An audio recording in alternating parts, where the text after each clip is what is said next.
I'm 92 years old.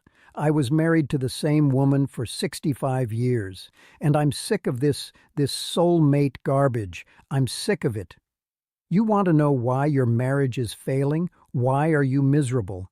Because they lied to you. The movies, the therapists, the damn poets, they all sold you a fairy tale and you swallowed it whole. You're out here chasing a spark that doesn't exist while you let a perfectly good life rot right in Clear's throat front of you. I'm going to tell you the truth today. The real, ugly, gritty secret that keeps two people together until they bury one another. And I promise you, it ain't love. If you don't listen to me right now, you're going to end up alone, Clear's throat, wondering where it all went wrong. People come up to me at the diner, they say, "Frank, what's the secret? How'd you stay so in love for 65 years? I didn't. That's the uncomfortable truth nobody has the guts to say out loud anymore. There were years, entire years, where Helen and I couldn't stand the sight of each other at all. You think a marriage is this straight upward line? No. You get married and then the real world just kicks your teeth in.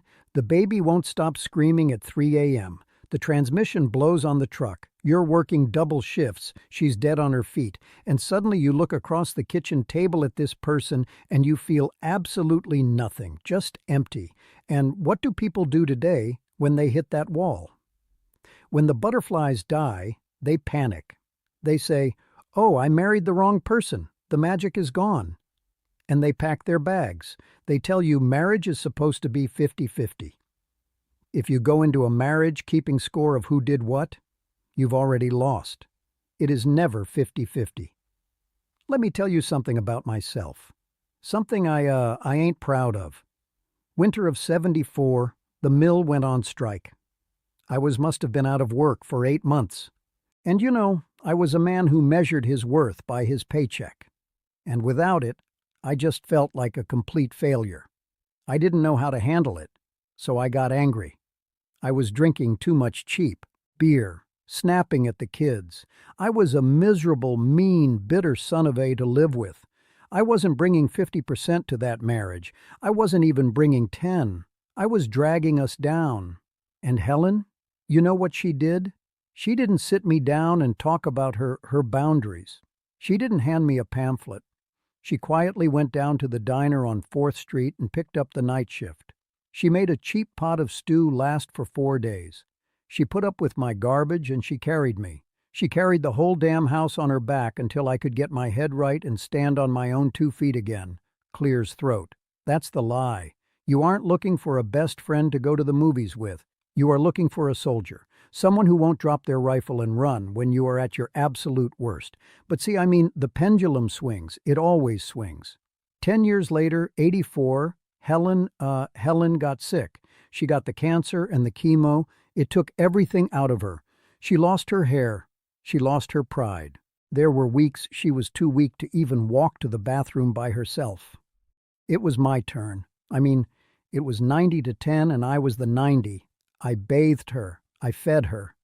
I held her hand while she cried in the middle of the night because she felt ugly. I looked at this frail, sick woman, and she was the most beautiful thing I had ever seen in my life. We put so much pressure on marriage today. It's suffocating. You expect this one person to be your financial advisor, your therapist, your perfect romantic lover, and your co-parent.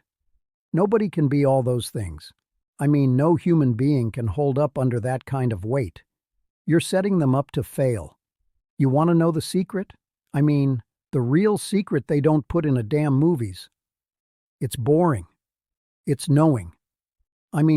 It's knowing exactly how they take their coffee and just making it without asking. It's sitting in silence on the porch because you've already said everything there is to say. It's looking at all their flaws, all their annoying habits, all their failures, and saying, yeah, they're a mess, but they're my mess. Love ain't a feeling. A feeling is just a chemical in your brain. It comes and goes with the weather. Love is a choice. It's a stubborn, gritty, hard-headed choice that you wake up and make every single morning. even when you don't want to, especially when you don't want to. Helen wasn't my soulmate when I married her. I mean, she was just a girl from my hometown that I thought was pretty. She became my soulmate. She became my soulmate over 65 years of paying bills, burying parents, raising kids, and refusing to quit on each other. You don't find a happy marriage, you forge it in the fire. So, if you're watching this right now and you're in a rough patch, if you're sitting on a couch next to your spouse thinking about throwing in the towel because it's hard or because the butterflies are gone, stop keeping score. Stop expecting a fairy tale. Forgive them. Wake up tomorrow.